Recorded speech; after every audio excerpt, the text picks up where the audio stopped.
बुलेटिनच्या सुरुवातीला एक महत्त्वाची बातमी पाहूयात। जुहू चौपाटीवर कचऱ्याचं साम्राज्य।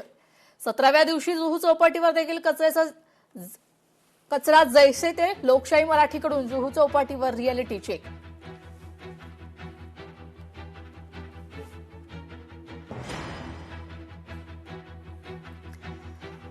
जुहू चौपाटीवर कचऱ्याचं साम्राज्य आजच्या 17व्या दिवशी देखील तसंच आहे। 17व्या दिवशी देखील जुहू चौपाटीवर कचरा जैसे तेच आहे। लोकशाही मराठीकडून 17व्या दिवशी देखील रिअलिटी चेक आहे।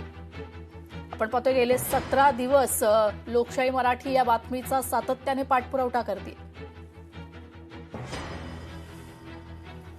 आपले प्रतिनिधी मीनाक्षी म्हात्रे आपल्यासोबत थेट जोडल्या गेलेल्या आहेत। मीनाक्षी, आपण पाहतोय आजचा हा लोकशाही मराठीचा 17वा दिवस आहे रिअलिटी चेकचा। काय अधिकची अपडेट पहिल्या दिवसापासूनची आता 17व्या दिवसापर्यंतची? तेजल, जर आपण पाहिलं तर मागच्या 16 दिवसापासून या सगळ्याच म्हणजे जुहू चौपाटीवरती कशा पद्धतीत कचऱ्याचं साम्राज्य पसरलेलं आहे याचा आढावा आपण घेत आहोत। थेट ही आजची जर दृश्य आपण पाहिली तर आज देखील जैसे ते परिस्थिती आपल्याला पाहायला मिळतोय, कारण टनभर कचरा हा आजही जुहूच्या या सगळ्याच समुद्र किनारी आपल्याला पाहायला मिळतोय। नुसता प्लास्टिकच नाही तर वेगवेगळ्या प्रकारचा हा कचरा समुद्राच्या या संपूर्ण किनारी आपल्याला पाहायला मिळतोय। ज्या पद्धतीत पालिका प्रशासनाला आपण वारंवार विचारणा करत आहोत, पालिका प्रशासन दावे करत आहे की मॅनपॉवर वाढवलेली आहे किंवा मग जी यंत्रणा कामाला लागायला पाहिजे त्यामध्ये देखील वाढ करण्यात आलेली आहे, पण तसे काहीसे चित्र आपल्याला आजही पाहायला मिळत नाहीये।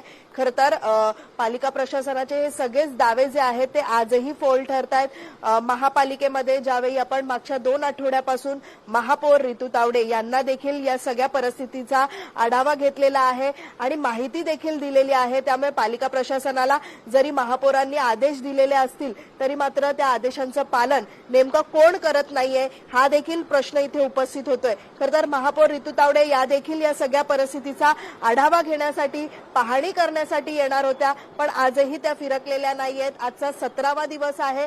17व्या दिवशी देखील ही सगळीच परिस्थिती, गंभीर परिस्थिती जी आहे जुहू चौपाटीची आजही आपण पाहू शकतो। दूरवर जर नजर टाकली तर मात्र टनभर कचरा हा आजही इथे पाहायला मिळतोय।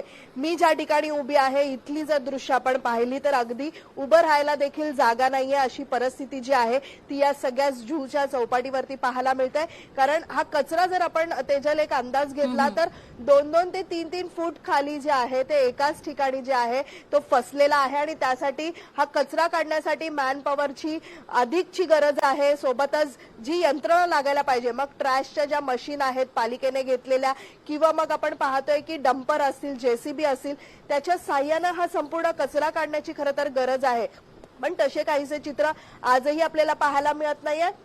कारण दूरवर जर नजर टाकली तर याच कचऱ्यातून आज देखील सर्वसामान्य जे आहेत ते चालताना पाहायला मिळत आहेत। मॉर्निंग वॉक याच कचऱ्यातून करताना पाहायला मिळत आहेत। एकीकडे आपण पाहतोय की कचऱ्याचा कसा डोंगर जो आहे तो पालिका प्रशासनाने या ठिकाणी रचलेला आहे, पण हा डोंगर मागच्या काही दिवसांपासून असाच इथेच आपल्याला पाहायला मिळतोय। ज्यावेळी भरती येते त्यावेळी थेट हा कचरा पुन्हा एकदा समुद्राच्या पोटामध्ये जातो आणि पुन्हा एकदा हा कचरा समुद्राच्या किनारी फेकला जातोय। मात्र ही परिस्थिती मागच्या काही दिवसांपासून अशीच आपल्याला इथे पाहायला मिळते।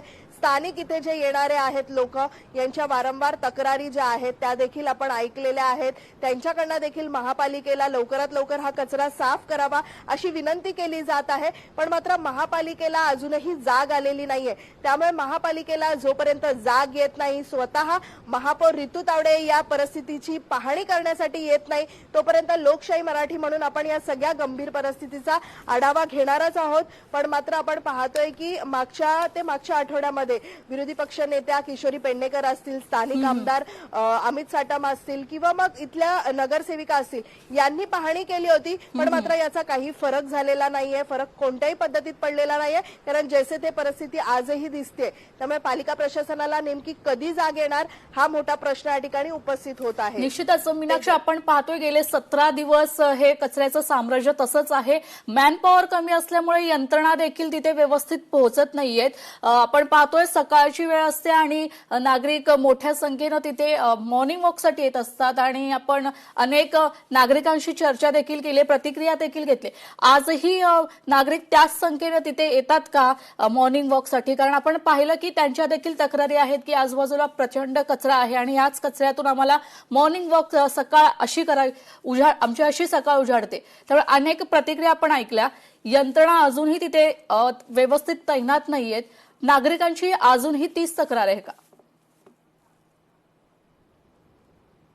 निश्चितच, कारण यंत्रणा जी लागायला पाहिजे ती आजही लागलेली नाहीये. 1 ते 2 गाड्या ज्या आहेत पालिकेकडनं या अगदी 7 ते 8 किलोमीटरचा जो जुहूचा समुद्र किनारा आहे त्यासाठी लागलेली आहे. मात्र इथे जर आपण पाहिलं तर मनुष्यबळ पालिकेकडनं सांगितलं जाते ते 75 अशा 2 शिफ्टमध्ये मनुष्यबळाचं काम जे आहे या ठिकाणी कचरा साफ करण्यासाठी लागलेलं आहे. पण मात्र हे पुरेसं नसल्याचं इथल्याच स्थानिकांनी किंवा मग इथे मॉर्निंग वॉकसाठी येणारे जे सर्वसामान्य आहे त्यांनीच आपल्याला प्रतिक्रिया दिलेली होती. मात्र हा कचरा हटवण्यासाठी खरं तर आपण पाहतोय की मोठ्या प्रमाणामध्ये यंत्रणा असेल किंवा मग मनुष्यबळ असेल ते लागलं पाहिजे होतं. पण ते आजही 17व्या दिवशी आपण ज्यावेळी रिअलिटी चेक करतोय ती आजही गंभीर परिस्थिती जैसे ते दिसते. कारण पालिका प्रशासन जे दावे करते ते अनेकदा फोलच ठरत आलेले आहेत. खरं तर ही गंभीर परिस्थिती यावेळी का निर्माण झाली आहे तेजल, जर आपण पाहिलं तर यावेळी नाले सफाई जी आहे ती पूर्ण झालेली नाहीये आणि त्याच्यामुळे संपूर्ण नाल्यातला जो कचरा आहे तो समुद्रामध्ये थेट फेकला गेलेला आहे. खरं तर इथे जर आपण पाहिलं तर 7 ते 8 किलोमीटरचा हा जुहू चौपाटीचा किनारा आणि या किनाऱ्यावरती आपण पाहिलं तर जवळपास 6 ते 7 मोठमोठे नाले जे आहेत ते थेट समुद्राला लागून आहेत आणि या नाल्यांवरती कोणत्याही प्रकारचा आपण पाहतोय की ट्रॅश बूम नाहीये. ट्रॅश बूम म्हणजे कोणत्याही प्रकारच्या जाळ्या ज्या आहेत त्या बसवण्यात आलेल्या नाहीयेत. पालिकेकडनं यासाठी टेंडर काढण्यात आलेला आहे. पण मात्र हे पैसे नेमके कुठे खर्च होतात हा देखील एक मोठा मुद्दा आहे. पण मात्र पालिका ज्या पद्धतीत दावे आजही करते ते दावे आजही फोल ठरतायत. कारण इथले स्थानिक किंवा इथले येणारे जे नागरिक आहेत त्यांना स्वच्छ हवा असेल किंवा मग मॉर्निंग वॉकसाठी आज समुद्र किनाराच राहिलेला नाहीये. खरं तर डम्पिंग ग्राउंड सारखी ही अवस्था झालेली आहे. त्यामुळे निश्चितच आपण पाहतोय की पालिका प्रशासनाला आज तरी जाग येते का, या सगळ्याच गंभीर परिस्थितीची दखल घेते का, हे देखील पाहणं महत्वाचं राहणार आहे. निश्चितच मीनाक्षी, आपण या बातमीकडे वारंवार लक्ष देऊच. तुर्तास धन्यवाद तुम्ही दिलेल्या सविस्तर माहिती करता. लोकशाही मराठी ऐका, पहा, जागरूक रहा.